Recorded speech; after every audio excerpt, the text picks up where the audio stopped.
Hello. Welcome to my podcast. My name is Lilian Njoki. I am a mindset, love and relationship coach. Welcome. Ja, du bist live in der Sendung Brave in Betznau hier bei Kanal K. Herzlich willkommen an dem Donnerstagabend, 20.04.2023. Brave in Betznau live aus den Aarauer Kanal K Studios. Der David Grossi begrüßt euch recht herzlich für die kommenden 2 Stunden hier. Aus Aarau, Rohrstrasse 20, Studio 1, und es wird eine spannende Brave in Betznau Sendung. Ich habe 2 Gäste bei mir im Studio und es geht damals nicht um Nuklearenergie. Ich habe die letzte Sendung wirklich dem Thema Betznau auch gewidmet gehabt. Heute gehen wir ein bisschen in sozio-gesellschaftliche Gefilde, stoßen wir vor mit spannenden Geschichten aus dem Alltag, und ja, ich würde sagen, wir lancieren gerade die Sendung mit der Vorstellung und ganz ein herzliches Willkommen das erste Mal bei Kanal K. Njoki Lilian. Hallo. Hallo. Mit ihr werden wir dann eigentlich die Sendung hauptsächlich auf Englisch gestalten. Wir wollen aber am Anfang einen kurzen Willkommensgruß auf Deutsch machen. Und Daniel, ganz herzlichen Dank, dass du dir Zeit genommen hast. Daniel Wittmer, ich nehme an, auch das erste Mal bei Kanal K. Richtig, ja. Da bin ich heute mal zu Gast und ich freue mich, da mal eine Radioumgebung kennenzulernen. Ich bin natürlich gespannt, was da alles kommt, aber ich denke, legen wir doch mal los. Ja, der Dani ist für Technik zuständig, hat es auch schön aufgestellt, Kameras und ja, Videotechnik. Wir versuchen auch quasi das Pilotprojekt, das erste Mal bei Brave in Betznau. Schon mal herzliches Dankeschön, Dani, für deinen Einsatz. Kommt sicher nice. Gerne. Ja, wir haben Njoki Lilian, genau, die aus Basel gekommen ist, ursprünglich aus Nigeria stammt und aus Kenia stammt, Entschuldigung, bei uns in der Sendung Brave in Betznau. Es ist mir eine Ehre, ich habe dich erst vor noch nicht so langer Zeit kennenlernen, und ja, ich würde sagen, du hast so viele Gebiete, wo du tätig bist, wirklich einen sehr spannenden Background. Gib uns doch eine kurze, knappe Erläuterung, bevor wir ein bisschen in die Main Parts, nachher ein bisschen Details von deinem Werdegang, von deiner Geschichte und auch von deiner Entwicklung gehen. Yes, if you wish, we can switch to English. Also ich will lieber auf Hochdeutsch. Oder auf Hochdeutsch, ja sicher. Ist gut auch, oder? Ist gut auf jeden Fall. Ja. Okay, mein Name ist Lilian Njoki und ich wohne in Basel. Vor kurzem, jetzt so 3 Jahre, wohne ich jetzt in Basel. Aber ursprünglich, wo ich in die Schweiz gehe, habe ich in Steinsäckingen gewohnt mit meiner Mami. Ja, und ich habe 2 Töchter, schon Erwachsene, und studieren, und die leben auch in Basel mit mir. Ja, und ich komme ursprünglich aus Kenia und jetzt lebe ich in der Schweiz seit fast 30 Jahren. Genau. Richtig, bist in mehreren Gebieten tätig, kann ich sagen, als Coach, sei es jetzt Fitnessbereich, auch im mentalen Bereich, Speaking Coach, habe ich noch gelesen auf deiner spannenden Page. Auf all diese verschiedenen Gefilde werden wir sicher darauf zurückkommen in dieser Sendung. Ich habe sie auch in 3 Teile versucht, ein bisschen zu gliedern heute Nachmittag in der Vorbereitungszeit. Und wie immer auch hier bei Brave in Betznau nach der ersten Stunde, wo natürlich mehr Talk beinhaltet, spannende Musik. Heute ganz eine grosse Herzensangelegenheit, einer von meinen Idolen. Mit der Combo der Wailers, nämlich der Bob Marley, darf ich musikalisch porträtieren. Es gibt ein Tribute-Set dann von 10 bis 11, wo dann natürlich Musik im Vordergrund steht. Und ja, alles sehr schöne Gründe, um hier dranbleiben auf den Frequenzen von Kanal K. Njoki, wir haben gesagt, dass der Hauptpart, wir haben beschlossen, dass wir, wie es auch wirklich gut geflowt hat, dass wir auf Englisch wollen, die Sendung gestalten.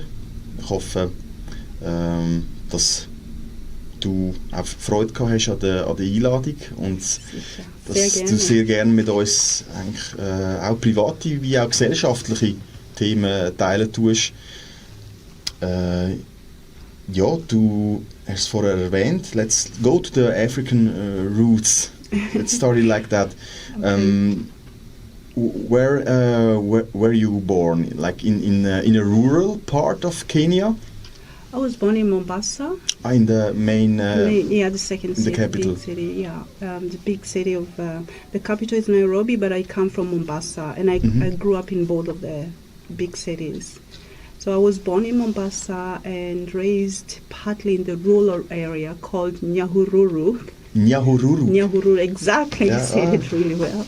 And that area looks like Switzerland, by the way. We have valleys, hills, waterfalls, and a lot snow of in April. I don't think so. Not really, but we really have a lot of very foggy weather. Yes. And in the morning, it's really, really covered with, like fog and very cold, icy cold, and sometimes looks like it snows. Yes. Yeah. Have you got? Is it a part geographically speaking that you have many sources that flows in other regions of Africa? Is it like a hotspot also for drinking water? Yeah, in the mountains. Yeah, we have Mount Kenya, not so far from where I grew up. Yeah, beautiful. It's beautiful. Yeah. So, and we have a lot of hills and small mountains around where I grew up. I grew up in the highlands of Kenya. Mm-hmm. So it just looks mostly like Switzerland, I have to say. Yeah. And we have a lot of lakes and rivers. And that's where I grew up until I turned 11 years old with my grandmother. Mm-hmm. She has a main part. She's like a kind of spiritual leader for you, as well as a woman that I think teach you many things. I'd like you to present her. What is what do you think is very crucial, or what are your rememberings of that time growing up with your grandmother? It was fantastic. So my grandmother made me the person I am. When you speak about spiritual part of it, I grew up very Catholic, which is nothing wrong with that. But my grandmother was also teaching me spiritual part of being, and she used to tell me, you are never alone. There's always something or somehow, somewhere, energy. It was not like a human or anything. It was just a source of energy, which is always there for me. If I feel like I'm sad or anything like of that sort, I would go under a tree, which she showed me, connect with the nature, even speak to a tree, because she says God is everywhere. And that's what she gave me. But she was not allowed to practice her spirituality because of we have missionaries in Kenya those days. Was there rivalry? Yes, it was hidden. So the African people don't know much about African spiritual, but our forefathers, they had their own way of connected to the God, and was more in the nature. They connected with the nature to directly connect to their God. And this was taken away when the colonial came and missionaries who brought up the Christianity. Yes, I was astonished, I have to say, if you guys are checking out the homepage of Njoki. The right spelling is liliannjoki.com, right? Yes. You describe a lot of, I wouldn't say mystical, but like religion kind of things, or like myths from Kenya. I really... it blew me a bit away. It was like, I don't know, going into Greek history with all that mythology. I didn't know that some kind of this existed in your cultural territory. So I think your grandmother possibly told you also many stories about it. Did she grow up in a tribe? Actually, in Africa we all have tribes, and in Kenya we have a lot of different tribes. I think 45, 54, if I'm not wrong. And these are really different languages. Some of them you don't understand totally. That's why we have Swahili to connect. The national language is Swahili. And if you go back to history, especially when it comes to the religion and all that, Africans are actually live longer, as we know, on this earth than other kind of human beings. So we had our own way of praying or, connecting to God. And it was not through going to church and not having a priest teaching you. It was just like communities, and every tribe had their own way of prayers or their own way to reach out to their source, God. And this was taken away. But I was lucky to have my grandmother who was teaching me most of those. I have to interrupt you. It was taken away during the time when independence, or the missionary, or maybe also when the Republic was born? Both, I guess. Yeah. I mean, when we fought to be dependent, yes. Was your grandmother involved in independence fightings? So much. Those days, the women were the spies. So the Mau are they were the warriors, and they're the ones who drove the British away. And the women were the ones who were used to bring food to Mau. They were hiding in the bush or in the forest, if you want to call it, in the woods. And was Mau a national organization? Yes. Would you say? It was actually from Kikuyu. That's the biggest tribe in Kenya. That was the main tribe which fought the British away. And my grandmother was part of the women who was bringing them food or whatever, spying or news, or spiritual support, everything, spiritual support, all that what they did not have as men then in the forest. Would you say the Kenyan, like others, I mean, the Zulu came into my mind, they have a reputation also as great fighters, right? Yes. So they were the Kikuyus, yeah.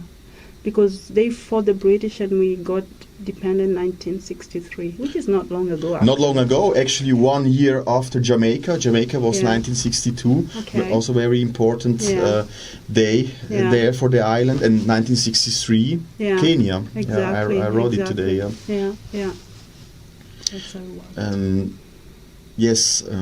So she, I guess, I don't know. I'm asking to you. Did your grandmother actually, how can I say, experience the independence of Kenya? Oh yeah. For many years? So many years. I mean, they were struggling to be free, and so many people died while fighting, mistreated. It was horrible. It was really barbaric. Yes, it was really, really tough. And then after that, the colonial, right? So they were never actually free. They were free for a while, but then the people still stayed in the country, those who were colonizers. It's been a progress. Yeah, it's been a long journey. They hadn't necessarily been pushed out by the Kenyans. Some of them could stay. Some they stayed. Some still live there, and they own most of the land anyway, which they drove us away, or my people. So yeah. It took a long time. Yes. Also today, while doing some research and organizing the radio show Braving Bets Now, which you are listening to, first time in English, I was, as always, interested in some statistics, also geographically, just to let you know, Kenya has a population of more or less 50 millions.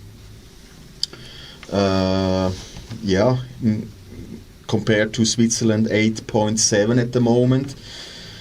And another interesting fact is that Kenya is roughly 15 times bigger, but has 2.6 times less citizens per square kilometer. So the density is very much higher in Switzerland. So was it also a thing that, I don't know, you realized pretty soon when you came to Switzerland? This is more, I don't know, compact in a way, or how did you feel about that? Because, like, yeah, if you just look at the numbers, 82 citizens for per square kilometer is really not much. But how was, like, for you the differences between Switzerland and Kenya from that point of view?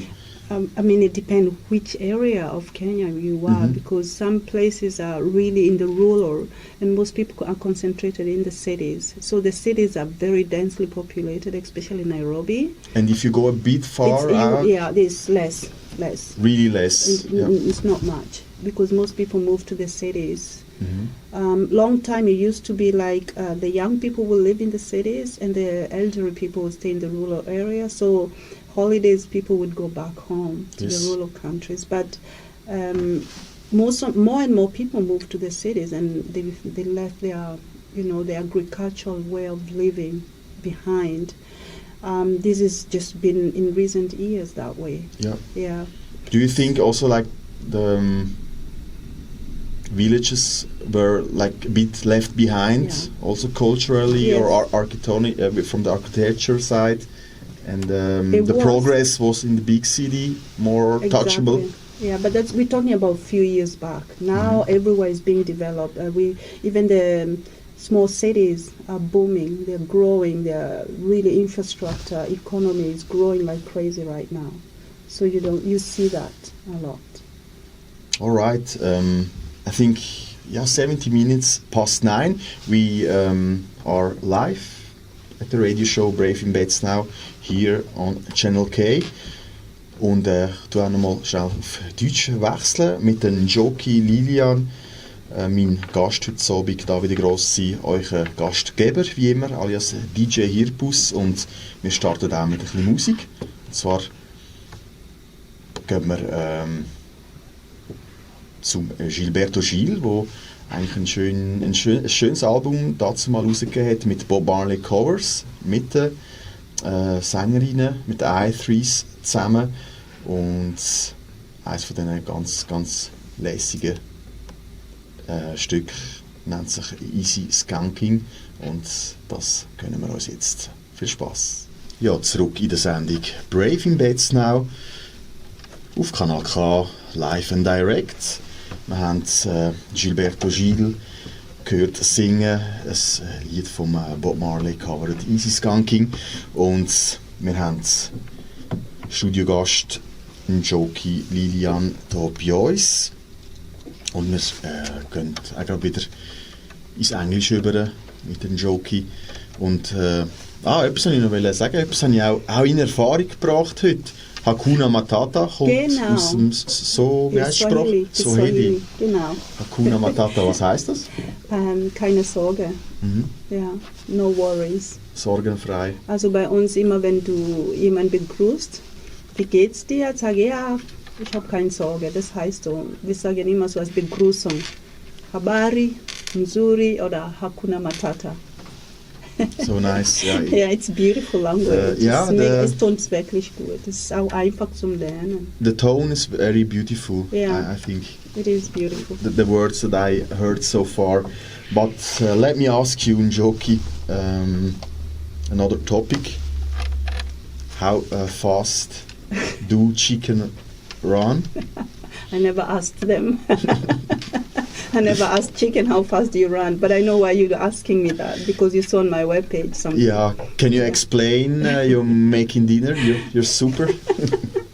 The chicken run away from me when I want to catch them and turn them into dinner.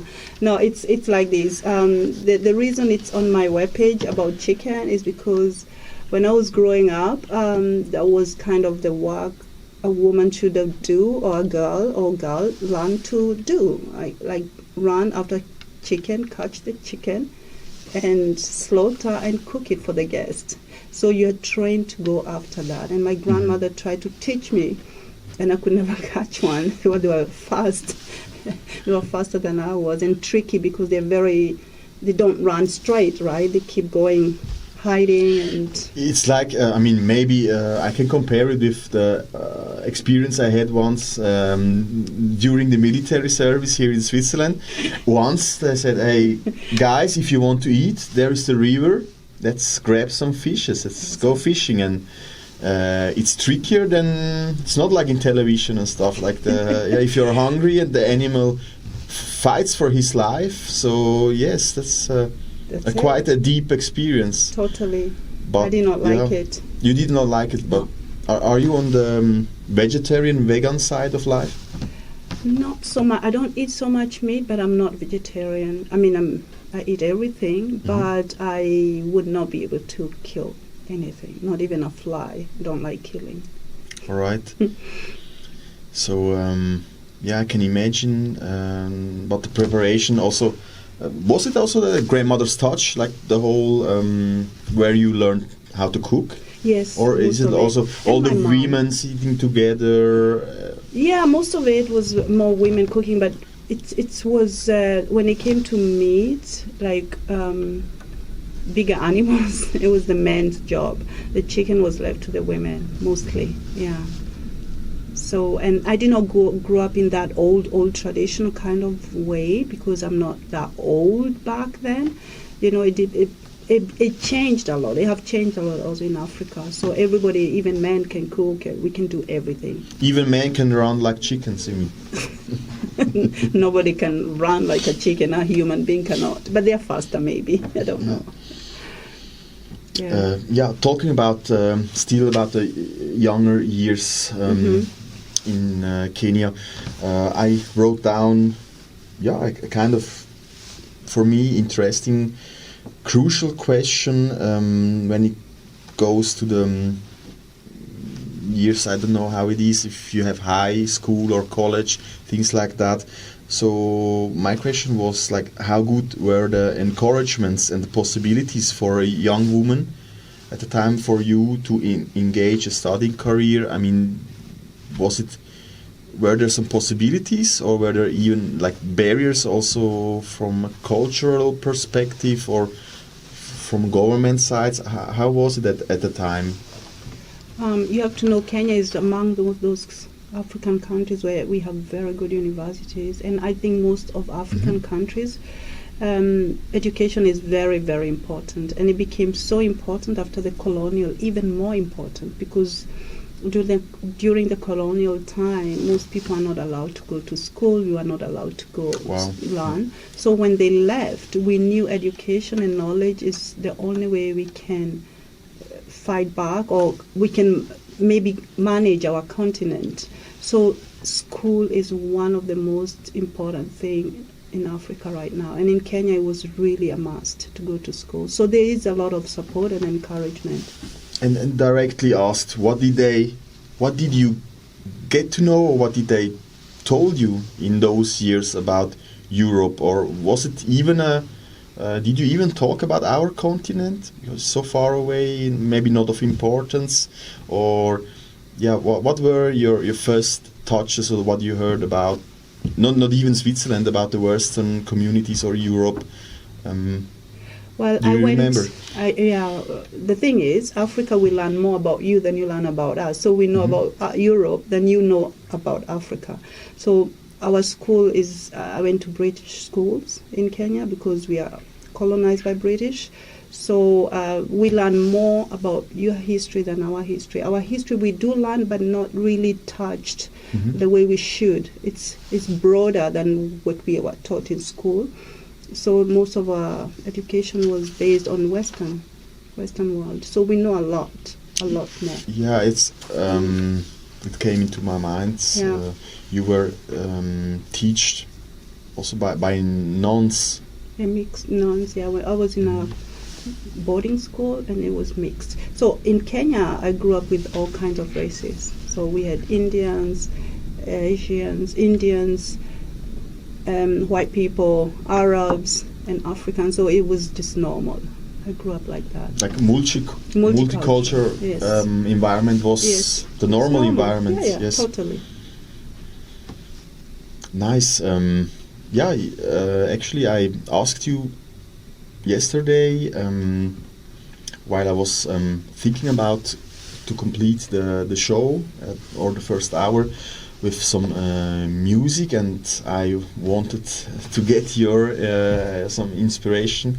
And today, this morning, you sent me a track, a link to Alikiba or Alikiba.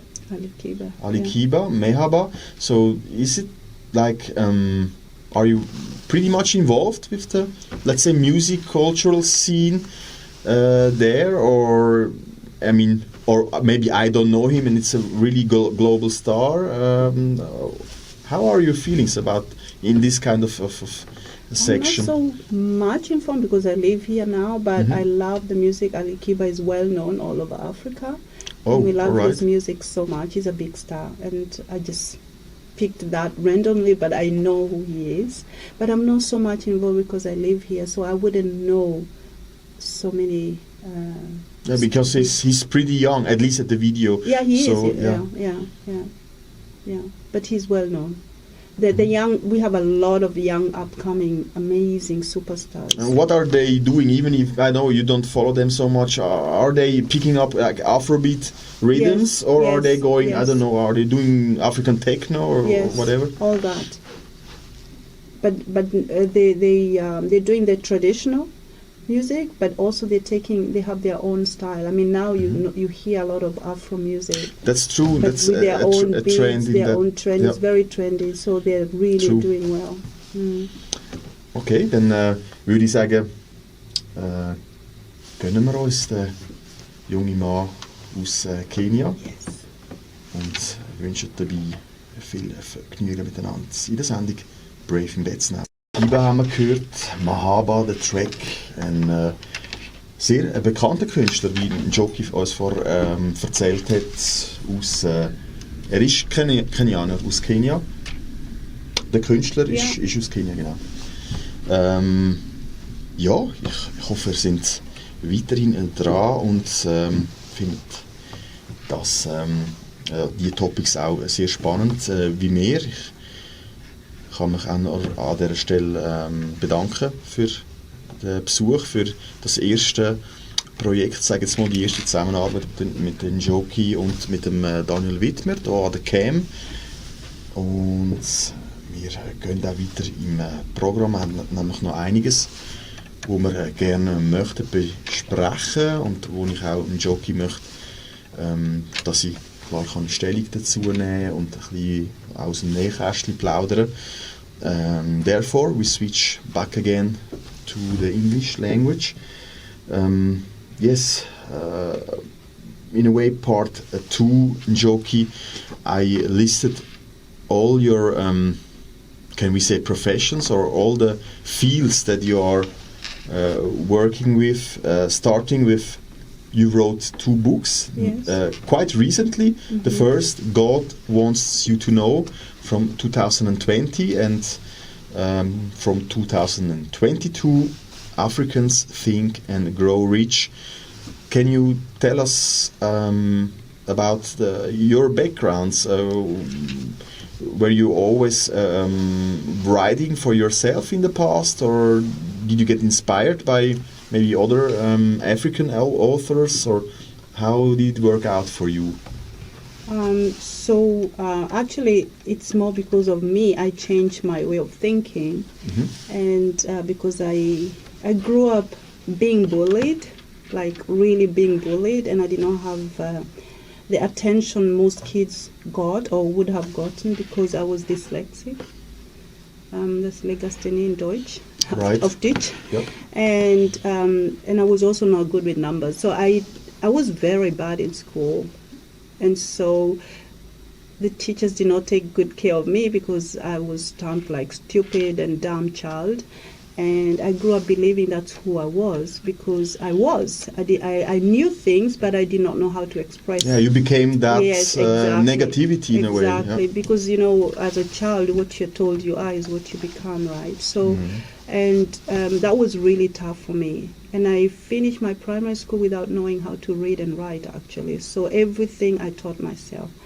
And I realized I had to work on myself. My grandmother was the only support I had, and my mom and all the people who loved me, they believed in me. And I have to ask you now something. Did you Yes. teach your grandmother how to write, maybe? No. No, it didn't happen like that. No, no. Okay, that no. would have been, Yeah, in a way, romantic. They never went to school, but she was such an intelligent, smart woman.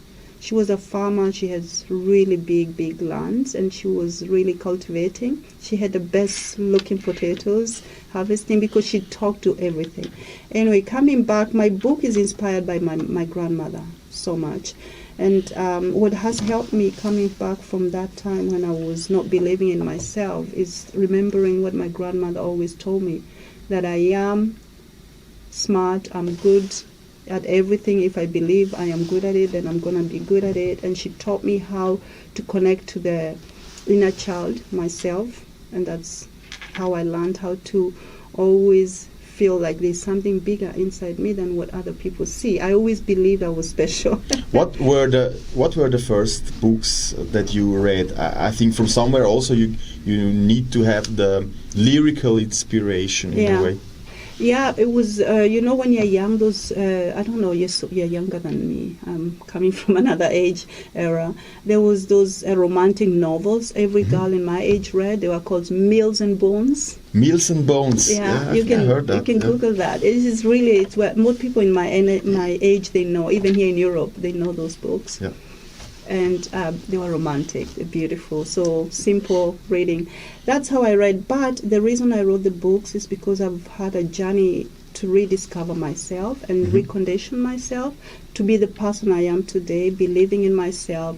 I taught myself how to read and write, and I enjoy reading a lot and writing. It's still very difficult because as Legastini we do picture writing. I write well, but I need longer than everybody else, so I recheck double before I put it out there. So I still have the condition, but I've learned how to live with it.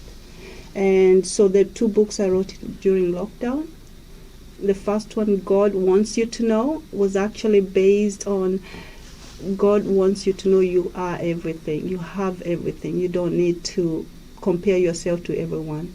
So it's more about personal development and self-discovery. Yeah, so in a way also putting down your past knowledge, as you said, from your ancestors and from your grandmother. Yeah. And also learning that I can take care of myself and I don't need to blame and forgiving the past so that you can put new input. So it's a quite spiritual book. It is actually more, I don't call it spiritual, I just call it personal development. I'm not believing in that. Spirit is so many ways you can describe spirit, right? There's religion, spirituality. I don't want to go into that direction. I call it personal development, and I work more with inner child connection, because the inner child is what I had to go and work with on myself.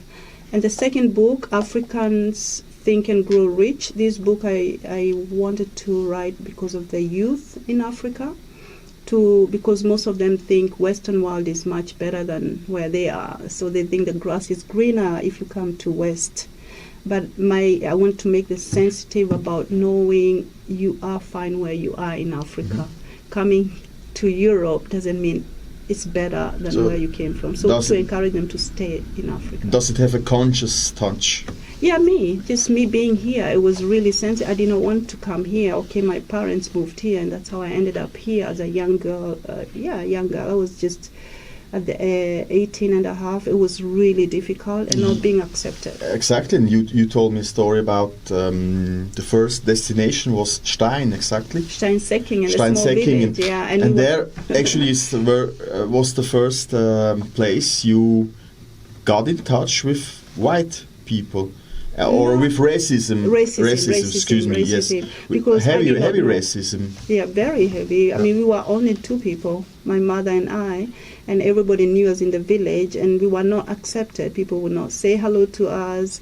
People would not greet us, and they would even stop and stare at us. And it was tough for a young person like then. You know, I did not have friends. I left my friends back in Kenya. It was devastating. I don't speak the language. The weather is also very cold, so everything was really negative. Yeah. But my mom was working in those days. It was Sibagaigi. Yes. And she also went through a lot of hardship working there because she was mistreated extra, so that they would mess her work and say she did it wrong, but she did not. It was tough. But, you know, you learn to survive what you... So my book here is about that, telling young people, you are fine where you are in Africa, and it's a beautiful place, and it's not better here than you think, because the media sells it that way. I mean, it is nice now. I'm not saying it's negative, because for me, this book is about bridging the bridge. I don't believe in hate. I don't believe in dividing humanity. I believe in all of us working together.